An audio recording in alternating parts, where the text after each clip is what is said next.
With that, Mr. Chairman, I yield the balance to my distinguished colleague out of Jersey. I just want to quickly go over something because we keep rewriting history. The president said peacefully and patriotically. What don't we understand about peacefully and patriotically? He asked for the National Guard. That was ignored. He asked Speaker Pelosi. What don't we understand that? Will the gentleman yield for a question? Are you saying Nancy Pelosi controls the National Guard? Wait a minute. The president could have ordered the National Guard if he wanted to, and you know that. Claim my time. I lost some of my time. The time belongs to the gentleman from New Jersey. You have a few more seconds. And finally, how many elected officials say we're going to fight to win an election? You terminology used all the time, seriously. And of course, if they were guilty, they should be prosecuted. The problem was there were many in the mix. The unanimous consent. Gentleman yields back. The Last thing, your hand gestures, Mr. Fanone. No. You need medication. The time of the gentleman expired. The audience will be in order. The committee will be in order. And the gentlelady from Georgia is recognized for unanimous consent. Thank you, Mr. So, let's break this down a bit. The Senate recently had a major vote on something really big, whether or not to pull back Trump's military actions against Iran.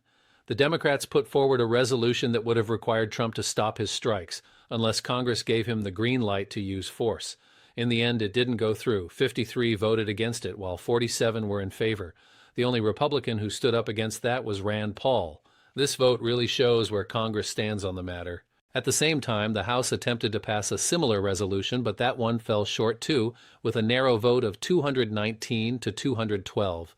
So here we are. Both chambers of Congress had a clear chance to assert their authority over a war being conducted without their approval, and both said no.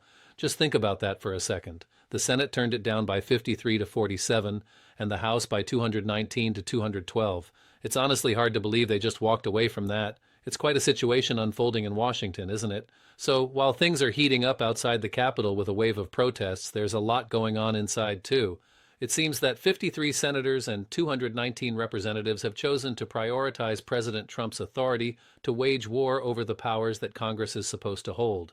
This decision really sheds light on how our political landscape is being shaped right now. Outside, protesters have taken to the streets of Washington, rallying in front of the White House, interrupting Senate hearings, and igniting anti-war demonstrations in cities across the country. The energy is palpable, and the Senate Democrats are sounding alarms, pointing out that Trump has embarked on an extensive, unauthorized military campaign. They are warning he's becoming the very type of unchecked executive power that the Founding Fathers were concerned about. But here's the twist. The reality of the votes doesn't quite align with all that fiery rhetoric from the Senate. That disconnect between what's being said and what's actually happening really highlights the heart of the matter. The Capitol isn't literally ablaze, and no one in the Senate is calling for Trump to step down. Yet the political system seems to be protecting his ongoing military actions, despite opposition bills trying to gain traction on the outside. I'm going to break down exactly what's going on, what it signifies, and why those vote tallies are just as crucial as anything being proclaimed from the podium. But first, let's keep it real. You can't trust headlines these days. That's why we created Pump Politics. We're all about delivering genuine stories, real context, and cutting through the corporate spin. If you want to stay a step ahead of the news, consider joining our free newsletter.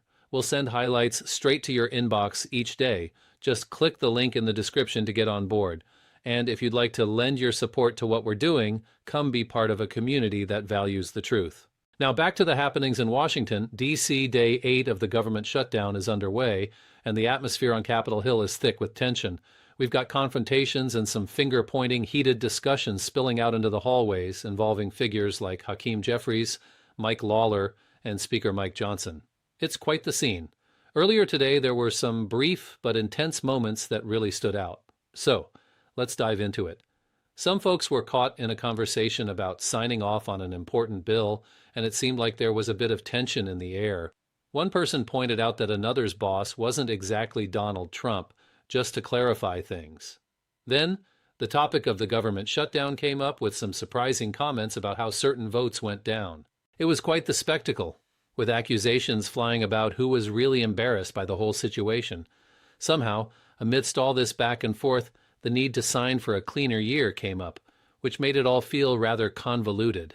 Then there was a reference to a previous vote on $1 billion, which seemed to tie back into the larger conversation about responsibility in government. Now let's shift gears a bit and discuss something crucial, the War Powers Resolution.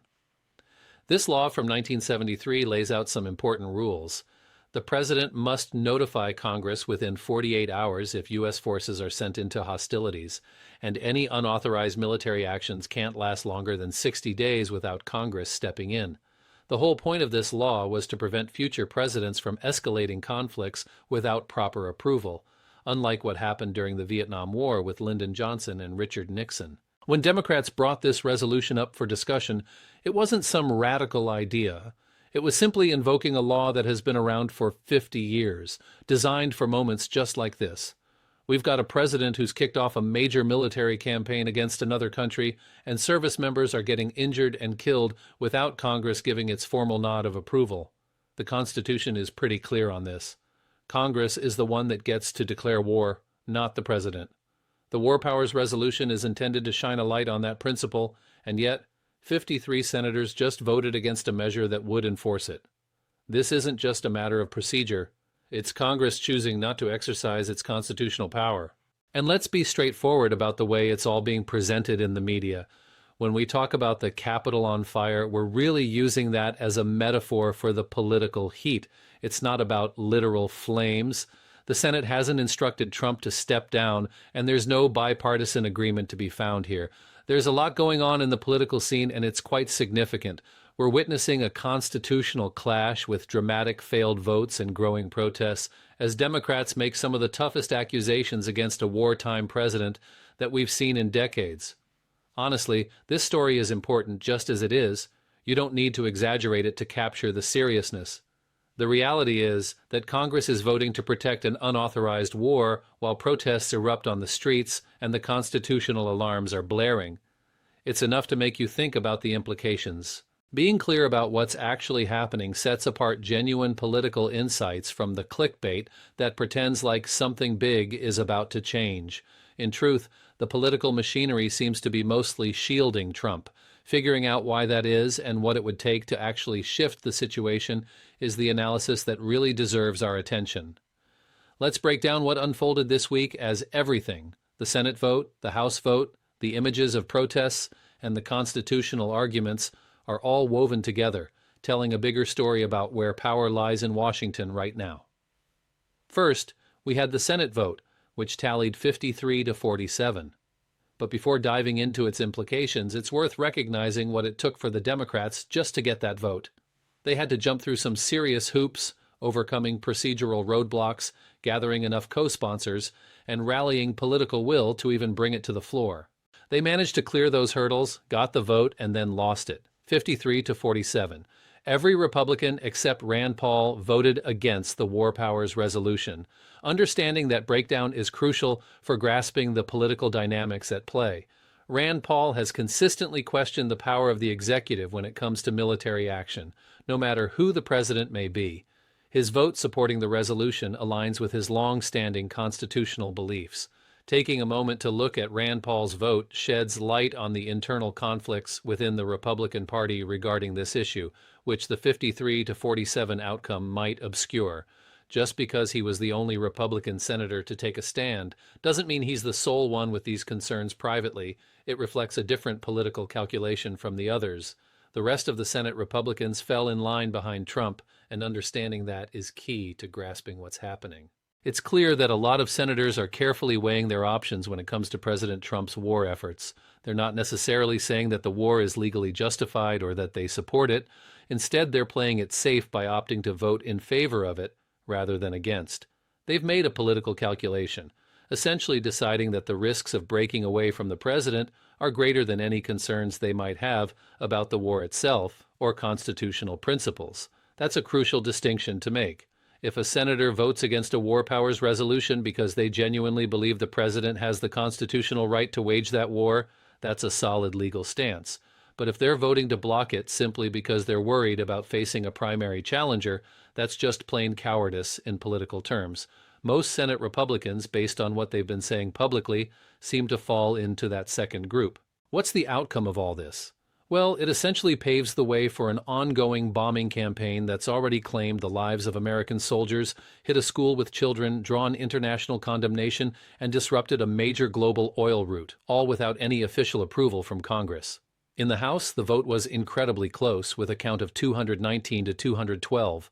Just 7 votes could have flipped the result. That narrow margin indicates that political pressure from constituents and protesters, along with growing opposition to the war, is starting to have some impact. It's not enough to completely change the outcome just yet, but it's significant. Close votes matter in politics, as they reveal that support for Trump's war-making powers isn't as rock-solid as one might think. There's definitely some erosion happening, and if the war continues, if the number of casualties rises, and if the economic fallout from rising oil prices starts affecting American families more directly, that erosion is bound to speed up. Now, we can't forget about the protests. They're a crucial element in the overall political scenario. Just because they haven't translated directly into congressional action doesn't mean they aren't important. Demonstrations are popping up everywhere, from Washington to cities all across the country. People are gathering outside the White House, and Senate hearings have faced disruptions thanks to the protesters. The anti-war movement in the United States is really starting to pick up momentum, reminiscent of what we saw back in the early 2000s. Typically, these protest movements have a familiar pattern. They often begin small and face a lot of skepticism, but as the human toll becomes impossible to ignore, they tend to grow. Eventually, they can become so large and impactful that they alter the calculations of the elected officials who initially brushed them off. A prime example of this is the protests against the Vietnam War, which started small around 1964 and 1965. At first, they were trivialized, but they expanded to such a degree that they became a major force, economically and politically disruptive, and changed the minds of many who had supported the war. This lengthy process cost far too many American lives. Now we're looking at a new conflict, the Iran War, which is still in its early weeks. Already the protests are swelling, and how they evolve will really depend on the duration of the war and the casualties, and how hard the resulting economic fallout hits everyday Americans. There's a noteworthy constitutional argument being made by Senate Democrats that deserves our attention. This isn't just a fringe view. The founders of our nation were well aware of the dangers of unchecked military power when they gave Congress the authority to declare war. They had seen European monarchs lead their nations into devastating wars through unilateral decisions. That's why they set up our government to require congressional approval for such a huge decision, the one involving sending citizens into harm's way. The War Powers Resolution was Congress's way of adapting that important principle for modern times. Now Trump has acted in exactly the way the founders warned us about, launching a significant military campaign against another nation, resulting in American service members being killed and triggering global economic consequences without formally seeking Congress's authorization. Senate Democrats are sounding the alarm, pointing out that he's become exactly the unchecked war-making figure the founders feared, and they are backed by a strong historical precedent. It's certainly telling that 53 senators just voted to let this campaign go on, highlighting a troubling aspect of our current constitutional governance that should raise concerns for everyone, no matter what they think about the Iran war itself. Let's unpack what's happening here, shall we? The heart of the matter isn't just about Iran. It's actually about who gets to send Americans off to war. If this recent vote sets a rule that a president can kick off a massive bombing operation against another country without asking Congress, and Congress just lets that slide, then you better believe that future presidents will take that as their green light for the next conflict. Whether the checks and balances on the president's war-making powers actually mean anything is up for debate right now. This week's votes are definitely concerning because they show how the system is supposed to work. Congress is meant to step in and assert its authority.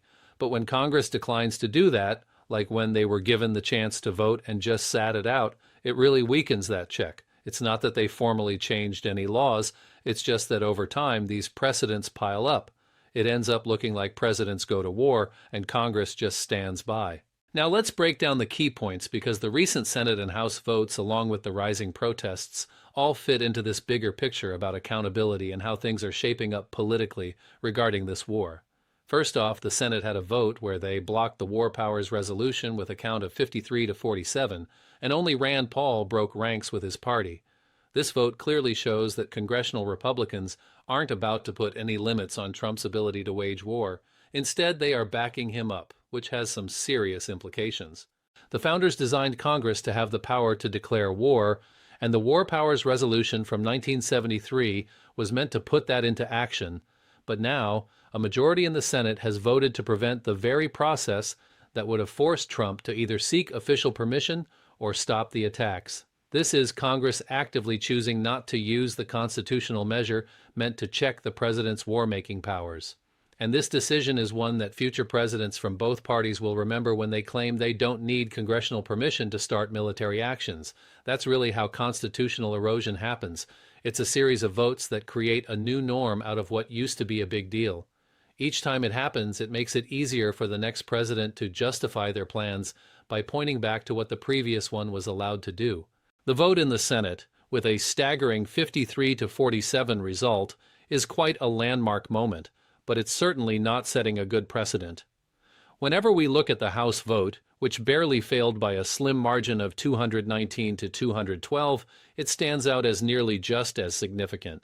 That close call, just 7 votes apart, shows a real rift among Republicans regarding Trump's war strategy in Iran. It's a tight enough margin to make you think about the shifting dynamics within the party, especially as we see casualties rising and the economic squeeze from oil prices affecting more and more people.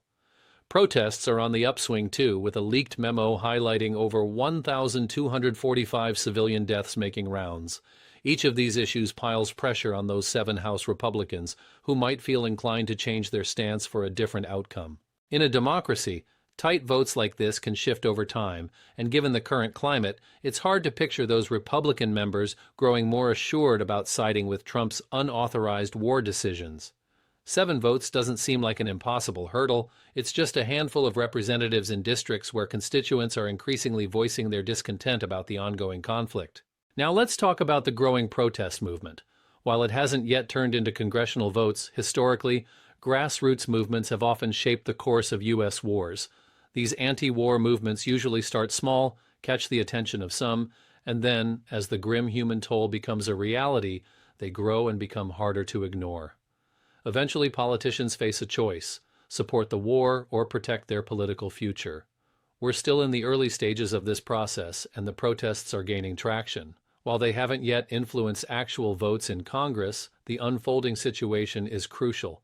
Each passing week of war adds to the casualties, economic fallout, and damning leaks surrounding civilian deaths, creating a sense of urgency that leads to eventual political accountability. The disruptions at Senate hearings are especially telling. When protesters are willing to disrupt formal government sessions and face arrests to voice their dissent, it reflects a level of commitment beyond the usual rallies. It indicates that the movement is not only growing in size, but also in intensity. It's wild to think about how Trump's been allowed to make decisions about war without Congress's say-so. The Founding Fathers laid it all out pretty clearly. Congress was given the power to declare war, not the president. They did this on purpose because they saw firsthand how European monarchs could lead their countries to disaster with their unchecked authority. After the chaos of Vietnam, the War Powers Resolution came about in 1973 as a bipartisan effort to keep the spirit of that constitutional principle alive. What we're seeing now with Trump is honestly what the Founding Fathers worried about most, and what the War Powers Resolution was meant to prevent. He's running a long-term military campaign without any authorization from Congress. When Senate Democrats reference this history, they're not being alarmist. They're just stating facts. It's not just dramatic language. It's a pretty accurate description of where we stand constitutionally, matching those historical fears. James Madison and Alexander Hamilton, despite any squabbles they had, would totally recognize this scenario. They wrote about it, expressed their concerns, and designed the Constitution to avoid situations exactly like this. The fact that this constitutional framework isn't functioning as it should is a big deal, and Senate Democrats are right to call it out.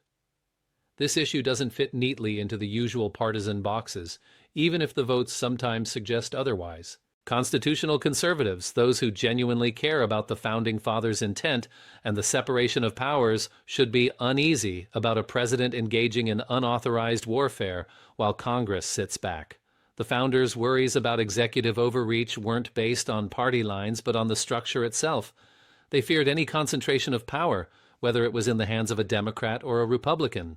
Looking at the bigger picture, it seems like our political system is mainly shielding Trump's military actions. Even with growing protests and opposition bills, the Senate has managed to block the War Powers Resolution, and the House barely managed to stop a different version of it. Although tensions are on the rise and Senate Democrats are speaking out, That fiery speech isn't translating into actual votes that could rein in the war.